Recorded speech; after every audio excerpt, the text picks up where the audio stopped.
curva a sua cabeça mais um pouquinho. Pai, nós queremos dizer sim, amém, para toda oração, toda intercessão que tem sido feita nesse lugar. Também, Senhor, abençoamos essa congregação, essa igreja. Aquele que começou a boa obra há de completá-la até o dia de Cristo. Te louvamos por tudo que o Senhor tem feito, Senhor, e mais uma vez, que o Senhor possa nos guiar em toda a sua verdade. Levantamos nesse lugar o nome que já foi exaltado pelo Pai, que está sobre todo nome, diante do qual todo joelho se dobrará e toda língua confessará que Ele é o Senhor. Obrigado, Senhor, pela sua presença conosco. Reconhecemos a sua presença aqui. Obrigado também porque o Senhor é muito maior que as nossas orações, que as nossas pregações, e o Senhor sempre faz abundantemente mais do que tudo aquilo que pedimos ou pensamos, segundo o seu infinito poder que em nós opera. Te glorificamos nesse lugar, que o Senhor possa realmente nos conduzir em nome de Jesus. Amém. Amém. Eu gostaria de compartilhar com vocês um pouco sobre isso que o pastor acabou de falar aqui, os humildes começos. Eu acho que sempre quando a gente lida com a história, não é a nossa história, a história da igreja, então eu queria falar sobre o grande valor das pequenas coisas. Isso nos arremete para uma mentalidade apostólica.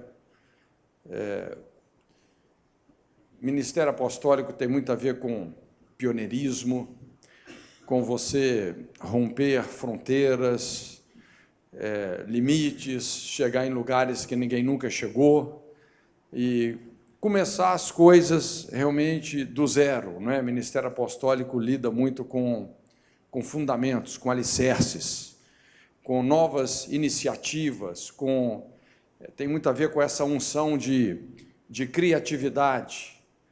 E toda pessoa realmente imbuída desse espírito apostólico tem que aprender mais cedo ou mais tarde esse caminho de Deus, não é? Reconhecer o grande valor das pequenas coisas. Eu gosto muito desse texto aqui em Lucas 2:12. Esse foi um dos grandes sinais, realmente, do Messias, uma das principais marcas da vida de Jesus. E isto vos será por sinal: achareis um menino envolto em faixas e deitado em uma manjedoura. Isso é incrível, né? Eu chamo isso a marca da manjedoura. Antes de Jesus voltar como grande rei, ele veio e nasceu como uma criança, foi colocado numa manjedoura, num estábulo, talvez no lugar assim menos provável. Olha como as coisas de Deus são, não é? Como que o grande rei iniciou a sua jornada nesse mundo com o intuito de consumar a obra da nossa redenção, a marca da manjedoura. Então esse é um princípio de vida, é um caminho de Deus. Os caminhos de Deus, eles são sempre muito bem sinalizados. Salmo 103, versículo 7, o salmista fala assim: ele manifestou os seus caminhos a Moisés e os seus feitos ao povo de Israel. Interessante que para andarmos com Deus, se nós queremos de fato andar com Deus, a grande chave de você andar com Deus é você conhecer os seus caminhos, não é? Não tem como você andar com o Senhor, andar nas pegadas abertas pelo Filho de Deus sem conhecer os caminhos de Deus. As obras de Deus são visíveis, como o salmista fala. Ele manifestou as suas obras ao povo. As obras de Deus são visíveis, mas os caminhos de Deus, eles são escondidos, são paradoxais. Quando a gente pensa nesse caminho especificamente, há um tempo atrás eu comecei a estudar sobre isso, os caminhos de Deus, e eu comecei a desenvolver vários temas, como, por exemplo, direito de renúncia, a grandeza de um servo, a autoridade da submissão, uma série de caminhos que, na verdade, eles se fundamentam em paradoxos. O que é um paradoxo? É uma verdade escondida numa contradição aparente. Aquilo realmente está escondido dos olhos das pessoas, né? Interessante que Paulo fala que a nossa vida está escondida com Cristo em Deus. A Bíblia fala aquele que habita no esconderijo do Altíssimo. Então veja bem que existe uma vida escondida, existe um lugar escondido, não é?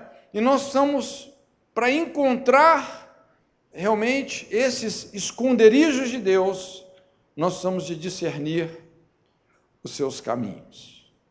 Então é muito importante a gente pensar sobre o potencial das pequenas coisas, não é? Valorizar as pequenas coisas, garante uma cultura de respeito e humildade. O poder de um detalhe. O segredo do sucesso, muitas vezes, é uma questão de detalhe. E detalhe é algo que a maioria das pessoas não valoriza, não percebe, não descobre, mas pequenos detalhes podem causar grandes impactos. É o que faz toda a diferença. É o segredo da chave que abre ou deixa de abrir. É um detalhe. Às vezes, por causa de um detalhe, de uma percepção mínima, você faz uma descoberta que vai mudar a vida e a realidade de muita gente. Esse é o grande valor das pequenas coisas. Também os pequenos começos. Isso, quando você aprende a valorizar os pequenos começos, isso instiga a criatividade, enobrece a perseverança, fortalece o senso de realização.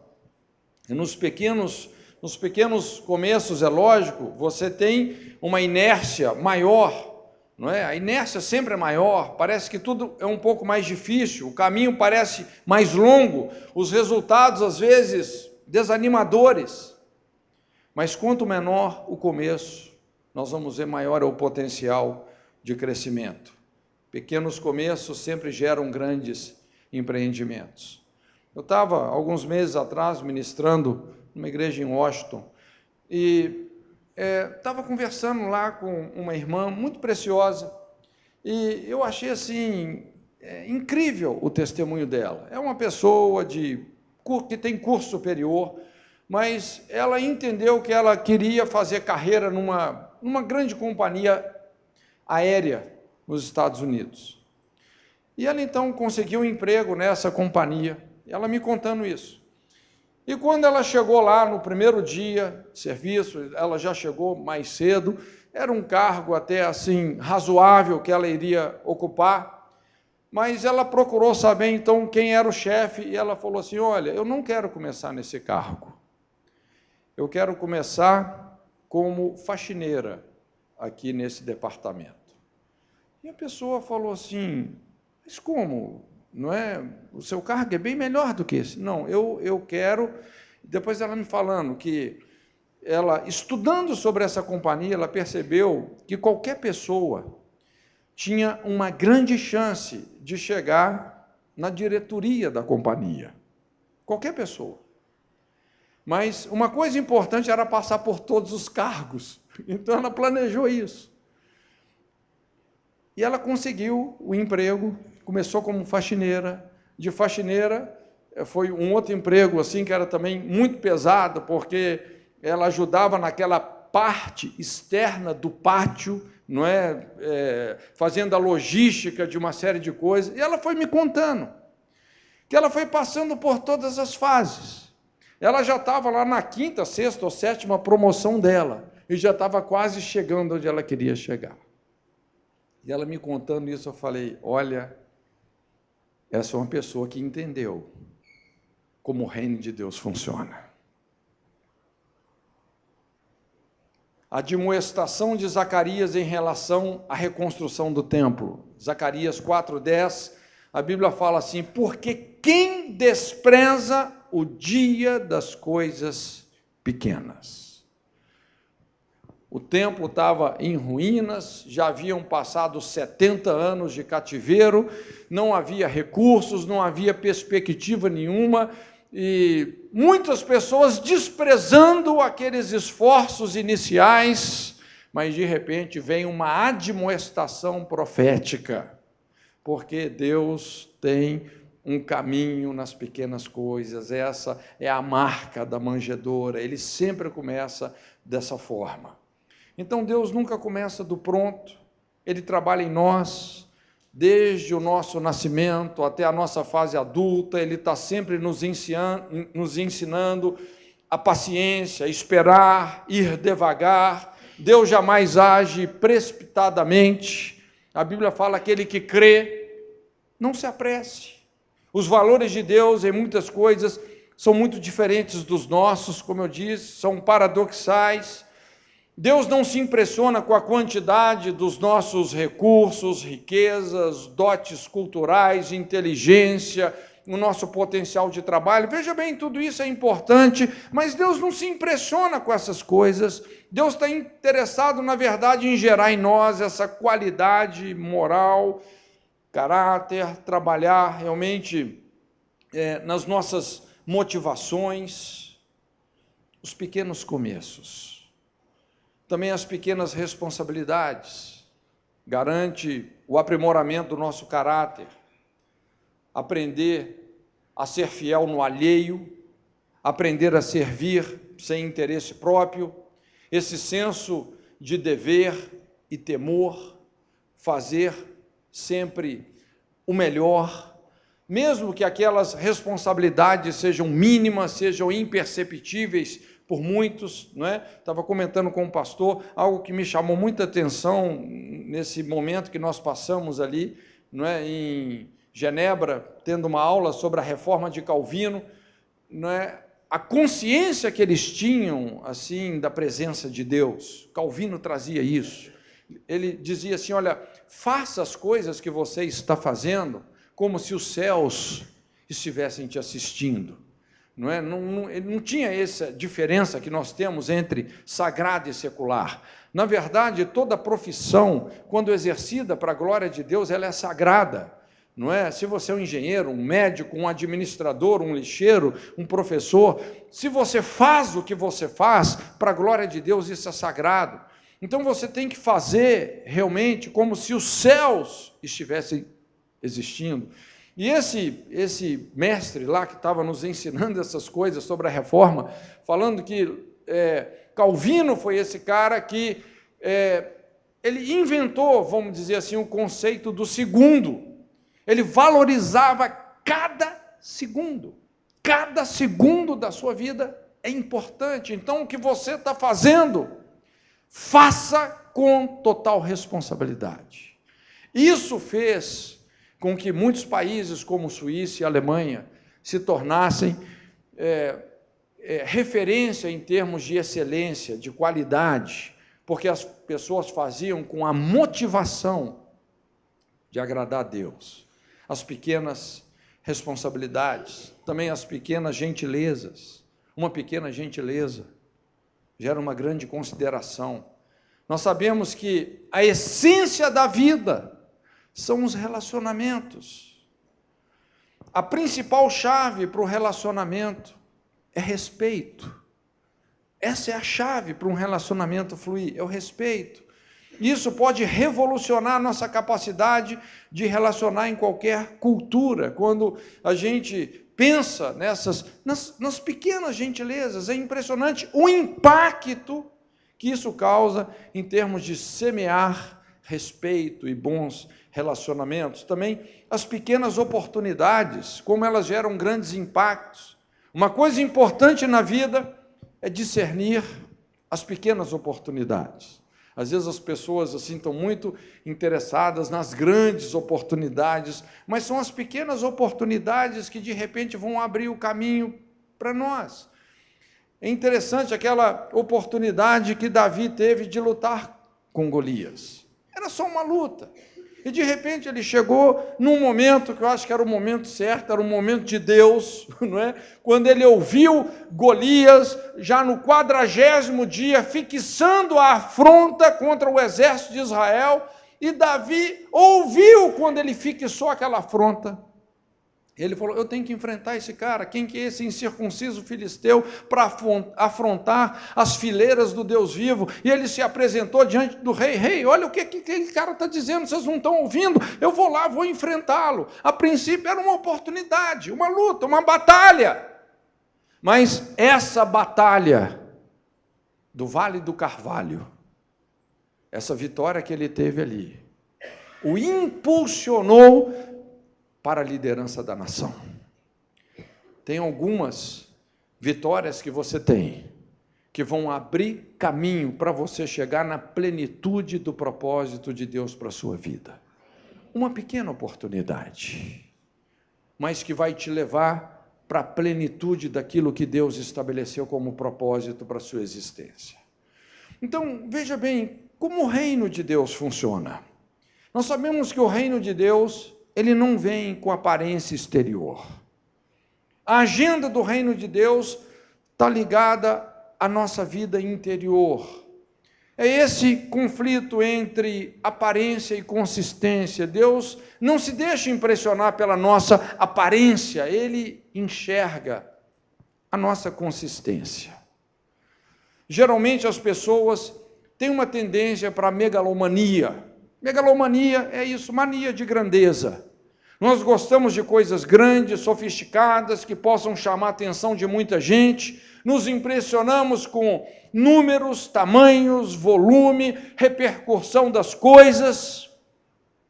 Quando se fala, o homem mais rico do mundo, o artista mais famoso, o grande desportista, impressiona, enche os olhos das pessoas.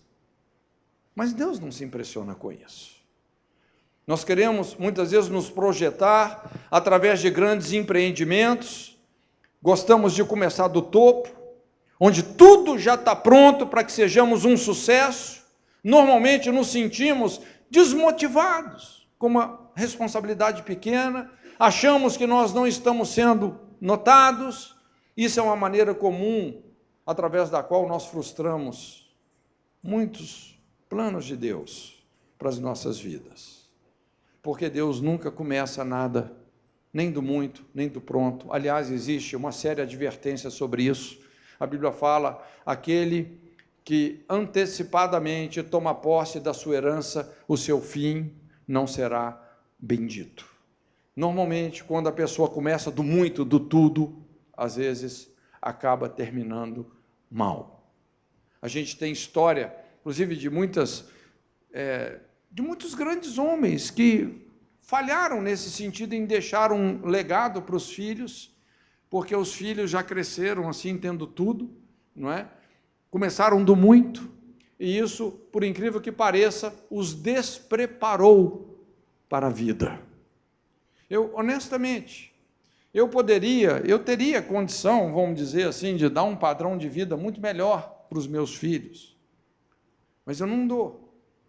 Poderia dar um carro muito melhor que o carro que o meu filho tem, mas eu não dou. Entende? Porque isso, às vezes, é uma forma de você preparar a pessoa para a vida. Ela precisa de valorizar, saber começar do pouco. E vai chegar um momento que realmente, não é? Eu espero deixar uma boa herança para os meus filhos, mas isso tem que ser no momento certo. É interessante que quando você estuda na Bíblia, você vai encontrar essa linguagem, a linguagem do talento, o princípio do investimento.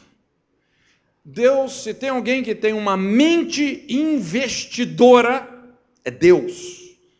O reino de Deus carrega uma mentalidade empreendedora. O lucro instiga a responsabilidade. Lógico, nós devemos tomar cuidado com o amor ao lucro, que seria a avareza, mas também tomar muito cuidado com a negligência. Ambos extremos vão produzir a miséria. Enquanto a avareza é a miséria do rico, a negligência é a miséria do pobre. Isso não tem a ver com dinheiro, mas tem a ver com mentalidade. É muito importante a gente entender que, na verdade, riqueza e pobreza não tem a ver com dinheiro, tem a ver com mentalidade, com o seu sistema de crenças, não é? Por exemplo, todo mundo viu essa política eleitoreira que está na moda, não é só com os partidos comunistas, mas os outros também, porque é uma forma de angariar votos. Quando você pensa nessa política assistencialista, que você chega e vai só, não é, viciando a pessoa na miséria, o assistencialismo. Gente, assistencialismo tem que ser em último caso, casos de calamidade, de tragédia, você faz assistencialismo, não é? Mas, numa outra situação, você tem que trabalhar com desenvolvimento comunitário, onde a pessoa vai entrar com uma grande parcela de responsabilidade. Você vai ajudar a pessoa a ser uma resposta para os problemas da sociedade dela. Então, essa política assistencialista, você não está fortalecendo o pobre, você está fortalecendo a pobreza. Você está investindo na pobreza, na mediocridade. Quando você dá um Bolsa Família, não é? A pessoa ela quer, começa a ter um tanto de filho para ganhar R$300 por filho. E vive uma vida medíocre. Você quer destruir uma economia, isso. Uma questão de mentalidade. Uma pessoa estava me contando sobre um ensaio que foi feito com 5 pessoas ricas e 5 pessoas pobres. Todos os recursos do rico foram passados para os pobres, os recursos dos pobres foram passados para os ricos. 2 anos depois, os ricos estavam ricos de novo, os pobres estavam pobres de novo. Porque é uma questão de mentalidade. Então, quando a gente pensa em como o reino de Deus funciona, por isso que é tão importante, quando a gente fala sobre o grande valor das pequenas coisas, isso instiga responsabilidade, você cultivar caráter a longo prazo. Para Deus, as pequenas coisas são as mais importantes. Apesar de elas serem pouco notadas por muito, elas constituem a base dos nossos investimentos. Isso é uma questão de alicerces. Para a gente entender esse senso de importância inerente a Deus, e para não permitir que o desânimo, a negligência destruam realmente o potencial que Deus colocou nas nossas vidas, eu acho que é importante a gente dar uma olhada nessa parábola do talento em Mateus 25, de 24 a 30. Você conhece bem essa parábola, quando Jesus distribuiu talentos, para um deu 5, outro 3 e outro 1 talento. E aquele que recebeu 1 talento, simplesmente escondeu esse talento, enterrou. E lógico, vai chegar o momento da prestação de contas, gente. Não é? Nós vamos ter que prestar contas, mais cedo ou mais tarde. Não é? E quando foi prestar contas com esse homem, que recebeu apenas 1 talento, então ele não tinha o que apresentar, não é? E vem aqui um veredito bíblico muito sério: tirai-lhe, pois, o talento, dai-o ao que tem os 10 talentos, porque a qualquer que tiver será dado, terá em abundância, mas ao que não tiver, até o que tem ser-lhe-á tirado. E esse servo inútil foi lançado nas trevas exteriores, um lugar de sofrimento, ranger de dentes. Muitas vezes assim que nós construímos o nosso inferno, sendo negligentes. Então, quantas vezes temos sido vítimas da irresponsabilidade?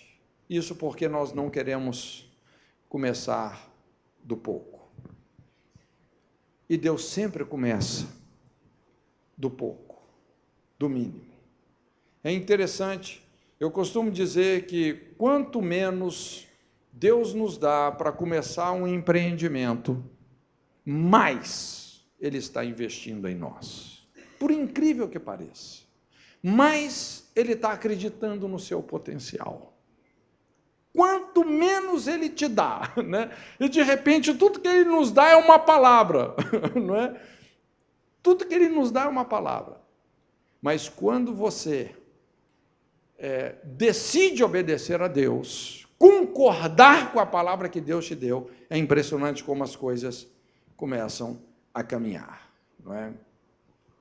Infelizmente, esse homem que recebeu um talento só, a gente vê o diagnóstico, era uma pessoa que não conhecia o Senhor, não conhecia Deus, não é? Ele simplesmente desanimou, ele enterrou o talento,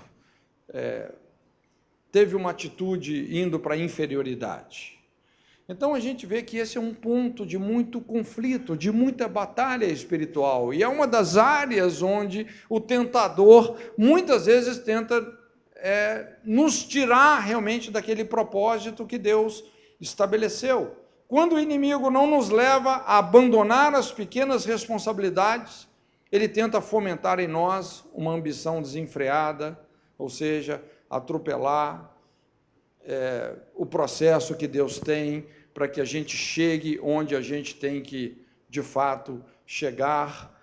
Uma das principais investidas do inimigo para as pessoas sugerir e, às vezes, até possibilitar um sucesso imediato. Quando você estuda ali sobre as tentações de Jesus, isso ficou muito claro. Uma das principais cartadas, essa foi, na verdade, a última cartada de Satanás contra Jesus, e a Bíblia fala que ele transportou Jesus para um alto monte, não é? Dá a entender que era um lugar espiritual de onde ele podia olhar todas as nações e os reinos do mundo, e você se lembra que Satanás falou assim: olha, tudo isso te darei, se prostrado me adorares. Então, veja bem, Satanás tirou Jesus lá do deserto que o Espírito Santo havia levado e transporta ele para um alto monte e fala: olha, você não precisa nem mais de passar pela cruz. Você não quer as nações do mundo? Eu te dou tudo isso. Sucesso imediato. Sucesso imediato, não é? Mas, na verdade, nós sabemos que Jesus, ele entendia muito bem, ele é a incorporação desse princípio, não é? Ele sabia a importância de começar do pouco, de passar pela cruz, de descer até onde ele tinha que descer, não é? Ele desceu dos céus até os lugares mais interiores da terra, na sua morte, onde ele arrancou das mãos de Satanás as chaves da morte e do inferno. E muitas vezes esse vai ser um caminho. Deus sempre vai nos conduzir por um caminho que, a princípio, não é fácil. Não é? Se você estuda sobre o deserto na Bíblia, você vai se deparar com essa realidade. Eu costumo dizer que o deserto é um seminário. Não é? O deserto, ele não é o nosso destino, mas ele faz parte do nosso percurso para Canaã. E Canaã é a tipologia de uma vida abundante, onde você semeia e colhe no poder de Deus. O princípio do pouco precisa de ser aprendido. Paulo fala: eu sei ter em abundância e sei também padecer necessidade. Tudo posso naquele que me fortalece. Se eu te pergunto, qual que é mais difícil? Você aprender saber ter pouco ou saber ter em abundância? Eu penso que saber ter muito é muito mais difícil, né? Mas para você aprender a ter muito, você tem que aprender também a ter pouco. E muitas vezes Deus nos leva até para um lugar assim, momentaneamente, de necessidade. Em Deuteronômio capítulo 8, Deus falando para o povo: olha, deixei vocês terem fome no deserto para que eu soubesse se vocês guardariam ou não os meus mandamentos. O povo de Israel começou no deserto. Josué e Calebe começaram no deserto. Eu costumo dizer, o deserto é esse seminário da geração Josué e Calebe. Jesus também começou no deserto, 40 dias de oração, jejum no deserto. Ele começou no deserto. E quando nós não queremos começar do pouco, gente, nós vamos ter uma chance muito maior para frustrar os planos de Deus. Eu, quando olho assim para a nossa trajetória, para a minha trajetória, assim, muito curioso, porque, de certa forma, assim, quando eu me formei em engenharia, e quando eu me formei, eu estava diante de muitas propostas de emprego. Eu me lembro que eu tinha uma vaga na época era difícil conseguir emprego, o país estava uma crise terrível, mas eu tinha uma vaga na Mendes Júnior Internacional. Mas eu estava naquele vale da decisão, orando, e eu ouvi a voz de Deus muito claramente, quando Deus me chamou para uma vida missionária, né? E foi quando, então, realmente, eu não cocheei entre dois senhores. Não é? Eu falei, eu só tenho uma vida para viver, não é? E como Deus estava me apresentando um plano A, Deus falou, Cote, você quer ser um engenheiro? Eu vou te abençoar como engenheiro, não tem problema. Mas eu tenho uma outra coisa para você, né? Eu estou te chamando para ser um missionário. Eu ainda não tinha ideia das coisas que eu ia passar, né? E talvez foi a decisão mais fácil que eu tive que fazer na minha vida. Joguei o diploma na churrasqueira, fui para missões.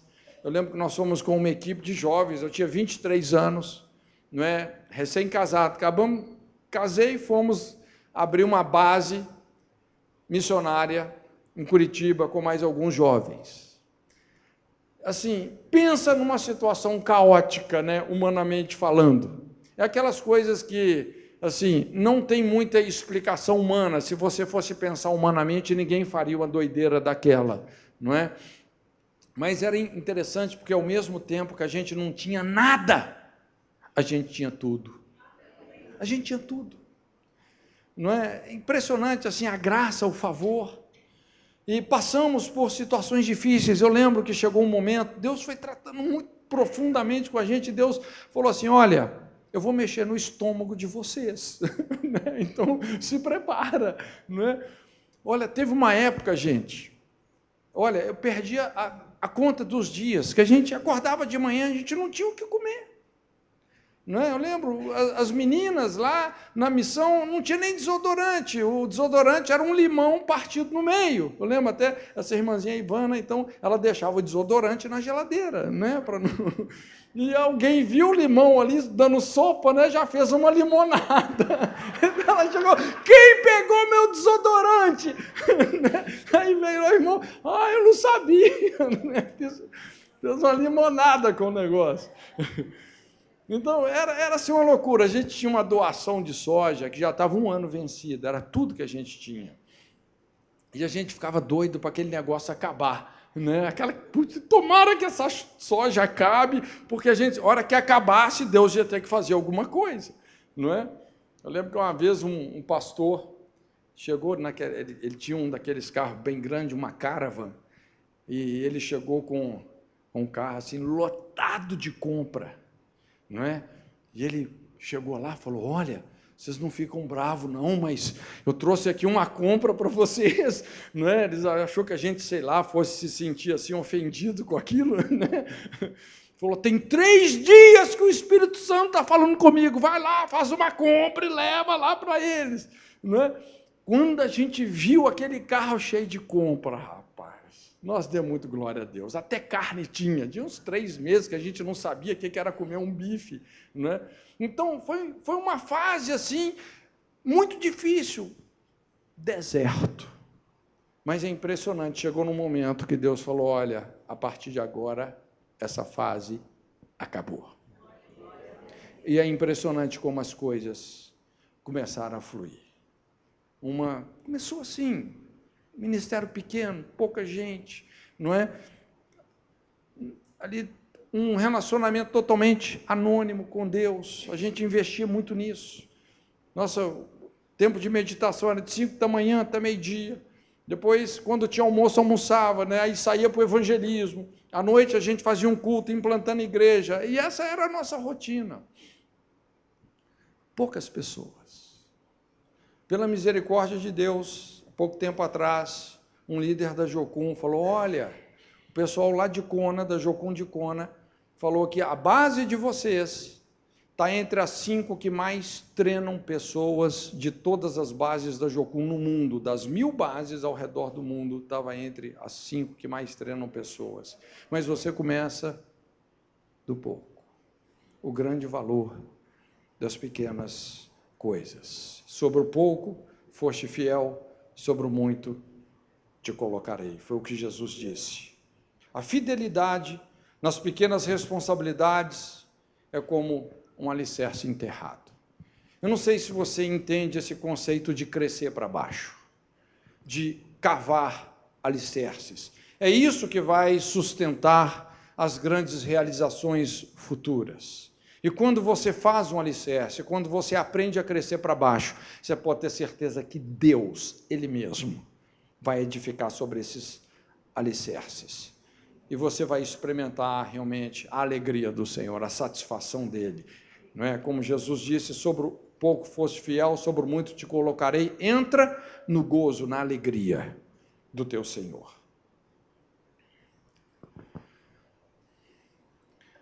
A gente vê esse princípio na Bíblia inteira. Eu gosto muito desse princípio quando a Bíblia fala sobre aquela mulher que simplesmente deu tudo que ela tinha. Não era uma grande coisa, mas eu não sei se você se lembra, Jesus estava ali no gasofilácio, Marcos 12, de 41 a 44, e pessoas estavam ali colocando as suas ofertas, alguns dando grandes quantidades, e de repente veio uma mulher, uma viúva, e ela colocou ali algumas moedas. Olha como as coisas funcionam no reino de Deus.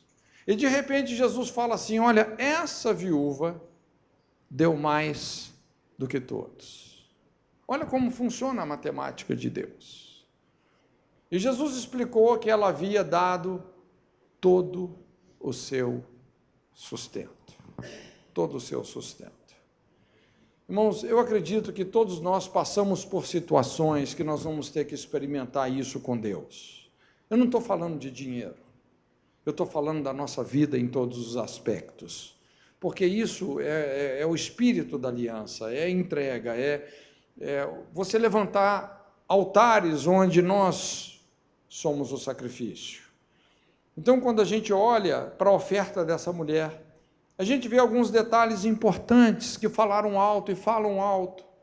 Ela não deu aquilo que sobrava, ela deu aquilo que ia fazer falta, ela deu o seu sustento, algo que era vital para a sua sobrevivência, apesar de não ter um supridor, porque ela era viúva. Ela não julgou ser a pessoa mais necessitada, sabia da importância do pouco que ela podia dar, ela não se envergonhou, não reclamou porque ela tinha pouco, muito menos cobiçou o que os outros estavam dando. Ela era fiel. Ela confiava no Senhor. Isso expressa uma vida totalmente rendida.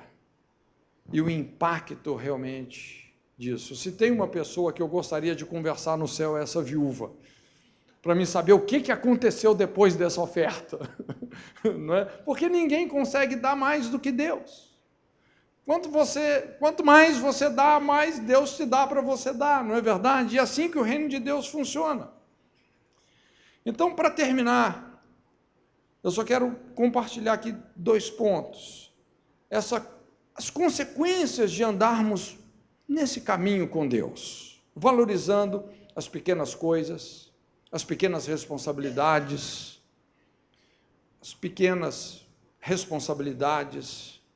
Primeiro é crescimento. E então Jesus, quando ele falou sobre esse caminho associado ao crescimento, ele usou a linguagem da semente. Mateus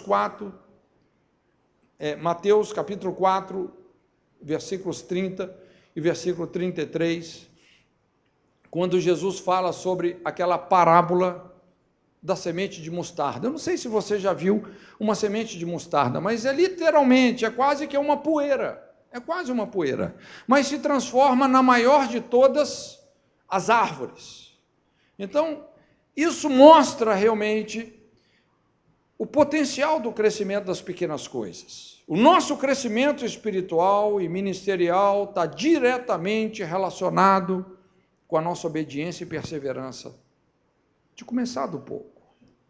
Desprezar as pequenas coisas, os pequenos começos, é desprezar o poder de Deus, no sentido de conceder crescimento, a sua fidelidade em concluir aquilo que Ele mesmo iniciou. Deus é fiel para completar o que Ele começou. Ele é que dá o crescimento. A Bíblia fala: homem nenhum consegue acrescentar um côvado que seja a sua estatura. Nós podemos fazer muitas coisas.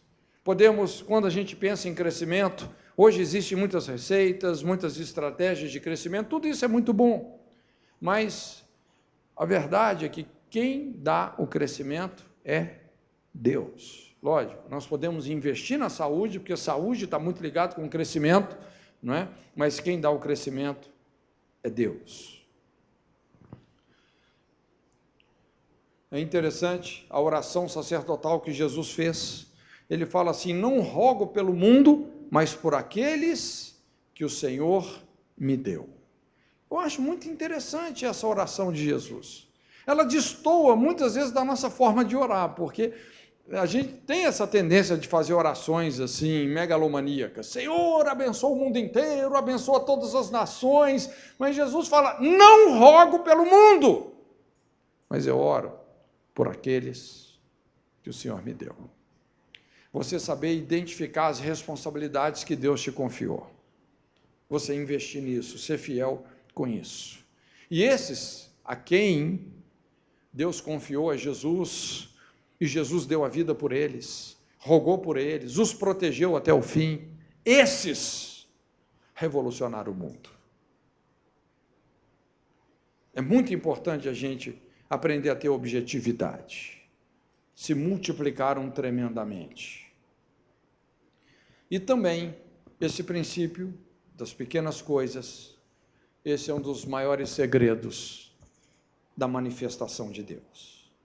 Esse é um hobby de Deus. Ele manifesta a sua grandeza através das pequenas coisas. É uma mania dele. Deus usa as coisas loucas para confundir as sábias, as coisas fracas para confundir as fortes, as coisas vis e desprezíveis e que não são para aniquilar aquelas que são. Ele age assim. Em João 1, 45, 46, eu gosto desse texto. Filipe achou Natanael e disse-lhe: havemos achado aquele de quem Moisés escreveu na lei e os profetas, Jesus de Nazaré, filho de José. E quando Filipe falou assim com Natanael: achei o Messias, e ele falou: Jesus de Nazaré, aí Natanael falou: opa, Nazaré. Pode vir alguma coisa boa de Nazaré. Gente, Nazaré era, né, cisquinho lá no canto. Disse-lhe Filipe: vem e vê. Olha como Deus faz as coisas. A maior parte dos judeus rejeitaram o Messias porque eles não entendiam esse princípio de Deus. Eles esperavam um Messias que viesse como grande rei, como poderoso, como, não é? Olha o perigo da gente não conhecer a Deus. E quando você não conhece a Deus, você não anda nos caminhos dele. E se você não anda nos caminhos dele, você não vai poder contar com a presença, com a companhia dele. E é isso que vai fazer toda a diferença, não é? Há uma grande batalha realmente nesse sentido, não é? Mas eu acredito que Deus espera que nós sejamos essa Nazaré de onde a presença de Deus se manifesta, não é? Quando a gente vê a multiplicação dos pães, é incrível o que Deus pode fazer com os nossos poucos recursos. E, lógico, não é? É importante a gente ter essa consciência mesmo das nossas limitações, mas é impressionante o que Deus pode fazer. Estavam lá no deserto, não havia onde comprar nada, não é? É interessante, Jesus até faz ali os discípulos passar um aperto, né? Porque Jesus falou: dá-lhes de comer. Ele falou: mas Senhor, né? Tudo que eles conseguiram foram alguns pães e uns poucos peixinhos. O que Jesus tomou nas suas mãos, deu graças, repartiu, os discípulos distribuíram para a multidão, e de repente começou toda aquela multiplicação, simplesmente porque um rapaz, que a Bíblia nem menciona o nome, decidiu disponibilizar os poucos recursos que ele tinha. Irmãos, o que Deus pode fazer com o meu e com o seu recurso? Por isso, gente, nós somos indesculpáveis, não é? Ah, Senhor, mas eu sou tão limitado, não é? Ah, eu tenho essa dificuldade, eu sou um cisquinho na rocha. Então, esse é o ponto de partida mesmo. É assim que ele faz. O valor que aquilo que é insuficiente e desprezível tem como objeto da manifestação de Deus. Quando você olha para essa batalha que nós falamos ali de Davi para Golias, é muito curioso, a gente observa isso, não é? Você vê como que o poder de Deus se manifesta nas coisas desprezíveis. Davi, ele foi literalmente desprezado, foi totalmente desprezado. Foi desprezado por Saul, foi desprezado por Golias. Se você olha realmente as características de Davi, né, no contexto daquela luta, ele primeiro, na verdade, foi desprezado pelos irmãos, porque ele chegou lá para trazer mantimento para os irmãos já desprezaram ele, não é? Depois ele foi desprezado pelo rei, porque o rei olhou para o Golias e olhou para ele e falou: rapaz, pelo menos pega a minha armadura para você não sofrer muito, né? Depois foi desprezado por Golias. A Bíblia fala que Golias o amaldiçoou pelos seus deuses. Ele não tinha, muito jovem, inexperiente, não tinha habilidades para lutar, era um pastorzinho de ovelhas, franzino, a Bíblia fala, de gentil aspecto, não tinha nenhuma fama, era um estranho, um total desconhecido, tanto é que depois que Davi cortou a cabeça do gigante, aí o rei falou: de quem esse cara é filho? Ninguém sabia dizer, a Bíblia fala, ninguém sabia dizer. Ele era um Zé Ninguém, não é? Não tinha armas suficientes, foi lá com uma funda, com um bodoque, um estilingue, desprezado e insultado pelo inimigo, mas todas essas coisas ajudaram a Davi a conhecer um Deus vivo, que era o Senhor dos Exércitos. Esse é um hobby de Deus, manifestar sua grandeza, o seu poder, através das pequenas coisas, das coisas insignificantes. A marca da manjedoura. Se tem uma marca que tem que acontecer no nosso ministério, na nossa vida, na nossa missão nesse mundo, é a marca da manjedoura. Eu sei que a nossa vida é feita de muitos ciclos, onde de repente você fecha um ciclo com dignidade e de repente inicia um outro. Nós sempre estamos iniciando coisas. A importância da gente começar do pouco. Responsabilidade, ser fiel nas pequenas responsabilidades, o grande valor das pequenas coisas. Curva a sua cabeça, então, em nome de Jesus.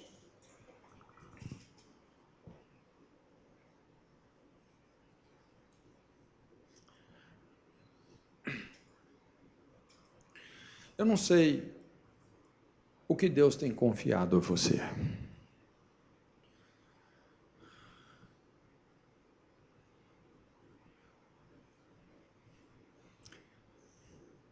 Que nível de responsabilidade Ele tem te confiado? Talvez uma vida, talvez uma célula, não é? Talvez um ministério,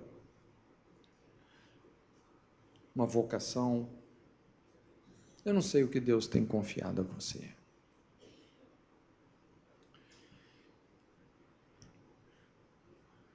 Mas essas coisas sempre se expressam na forma de pequenas sementes. Coisas que, às vezes, para nós mesmos, parecem ser insignificantes.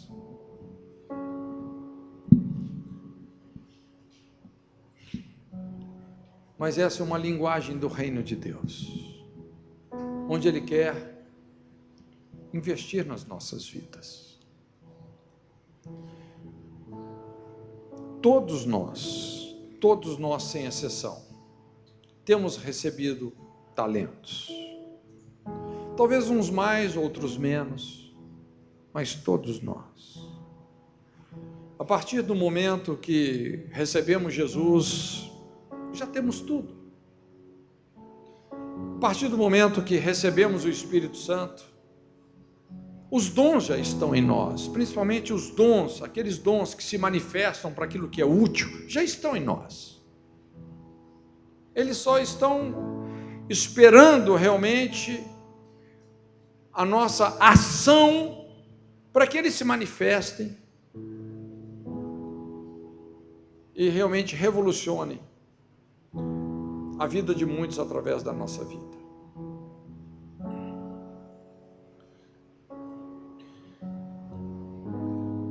Eu não quero dizer que nós não podemos sonhar grande, mas nós nunca podemos ignorar que Deus nunca começa do muito, nunca começa do pronto. Ele sempre começa do pouco. Senhor, muito obrigado pela forma como o Senhor nos conduz, pela forma como o Senhor investe no nosso caráter, como o Senhor sabe como lidar conosco, com aquilo que pode comprometer realmente a sua obra nas nossas vidas. Obrigado pela forma tão sábia que o Senhor tem de nos salvar de nós mesmos.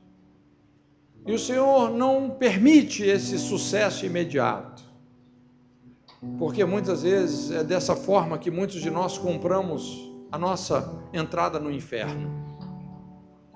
Vamos para um lugar de pranto e ranger de dentes. Mas o Senhor investe. O Senhor sabe como investir. Nós não queremos ser negligentes. Senhor, e não queremos ser sonhadores irresponsáveis. Mas nós queremos ser fiéis nos pequenos começos, nas pequenas coisas, nas pequenas responsabilidades, sabendo que isso vai atrair o muito, porque se no pouco somos fiéis, o muito nos sobrevirá.